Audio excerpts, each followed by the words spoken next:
Now I understand you were with the Samadhi place of Puja Niruma, which is just adjacent to the residences of our current Gnani Deepakbhai, that place called Vatsalya, and you had some visions. You asked me about it earlier. Yes. Would you share those with us, please? Yes, I was practicing in the one of the books. It suggests a certain procedure to say some prayers and then go into meditation, and then your faults will be revealed. Is there a particular Yes, name? the Samaik. Yeah, Yes, the Samaik. yeah. So I said, okay, I will do this. So I'm sitting there, and a few faults came. I was actually, well, this is not so heavy. Just a few faults of, yeah, I did this and I did that. Of Bharat, of Bharat. Bharat, yes, of uh-huh. Bharat. And then then it was like I almost like for a little bit I even fell asleep for 5 minutes. And then when I woke up and I was sitting again, I felt like in the center of my vision, my mind's vision, I could see this being or statue or whatever. It's hard to say because I didn't get it wasn't very detailed, but it was like a luminous, like red and white light. I can't describe it, and it was sitting on a huge throne. And I had the message that this was Samanta Swami, and he was. I was just connecting in with him. I think he was. There was but it felt on an energetic level. It felt like, yes, this is it. I was having his darshan in a way. It felt that kind of connection. And then in another sort of vision, I saw like this really long hallway, or with all these statues of the Tatankaras, or that's what it appeared like. It appeared like I saw that, something like that. And you know, the problem with these visions is you never know exactly what you've seen, yes. what exactly it is. Yes. But yes, I was then wanting to ask the question, and the fact that it happened on the samadhi of Nirman, then I was. In the moment when it's happening, it feels very real. This is it. This is Samantha Swami. But then when you come back out, you're going, oh, what was that? Yes. But yes, that's what. Very subtle flashes within of something that is beyond us. Yes. Very beautiful. I would recommend that you share it with our current Gnani, Puja Deepakbhai. Okay. Yes. You've. Feather just a while ago described her experiences in terms of how everything settled down, and has that been the case with you? Before you came here, there were a lot of simmering going on, and what was the main thing that happened?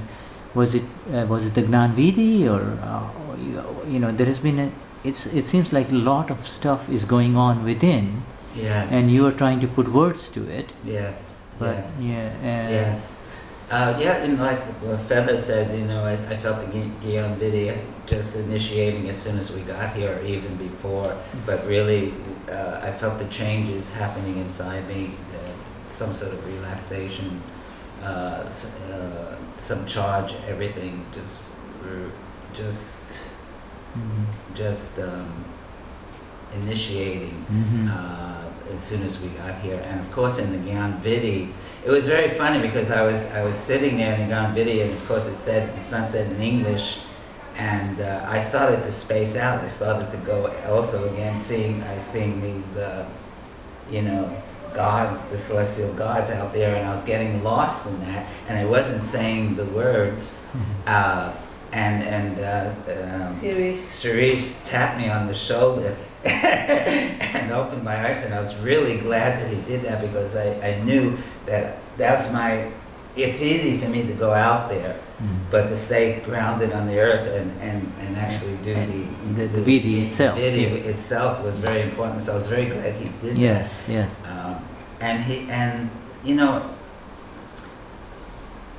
I found that it was, they say it's not fireworks, but I did find it, to me it was like a little bit like fireworks. I did feel, changes going on. It's not, but it's not like that separation between the self and the relative self. That's not something that's new for me. Yes. So I wasn't that because I've already experienced that from before. But what I felt the next day was I was much more going, oh, Bharat is picking up the sweet, and Bharat is in judgmental mind, and Bharat is being doing this or doing that. I do definitely feel a shift. Yes. Yes. And it also goes along with a conscious determination and conscious desire to make my existence here in the relative self to be more nice. Yes. So this and this I definitely feel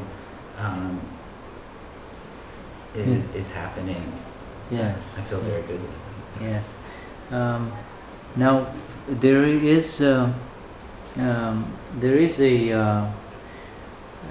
you do have a significant history of spiritual seeking. Would you would you briefly share some of that with us, just in terms of the names, or whatever way you want to, without being, The names of my teachers? Yes, it's where what are your journey, spiritual journey so far. Oh yeah, my spiritual journey so far. Well, I came to India in 1975.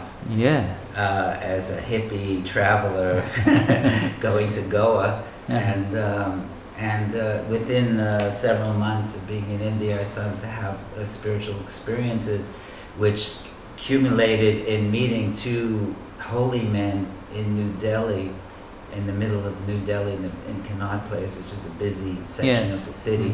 And in the presence of these two men, I was initiated into the mysteries.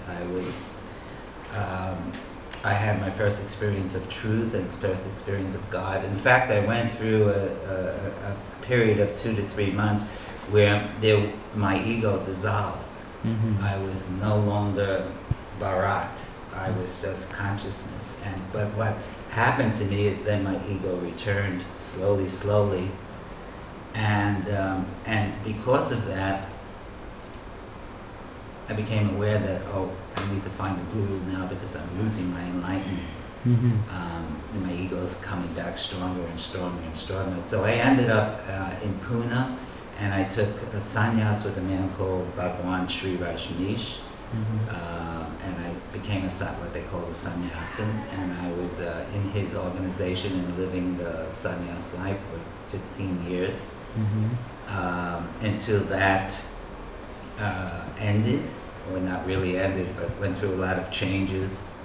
And then in 1991, I heard about a great master living in Lucknow, in UP, and I went to meet him, and I surrendered to him and became his devotee. The man's name was H.W. Punja, known as Papaji. Papaji, and he was a great Jivan Mukti, a great Gnani, and in his presence, I regained what had happened to me 15 years ago in New Delhi, which I had felt like I had totally lost after a while. Yes. And I thought I would never get it back together again. But then as soon as I walked into Papaji's house, within minutes I could remember, I would become aware of what had happened to me 15 years ago. So I stayed with Papaji until he died, and then in 1997, and then I went to live in Tiruvannamalai in Tamil Nadu, where the ashram of Ramana Maharshi is located, and there's this great mountain, Arunachala. So I've been there for the last 10 years, off and on. And I've been in a situation where I've been like sinking or swimming on my own, because I haven't, it was that stage in my growth.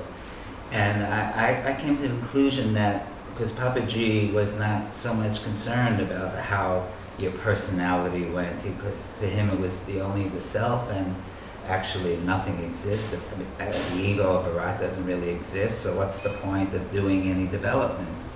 But I have been feeling the heaviness of that in my karma, or in my karma, in my growth, and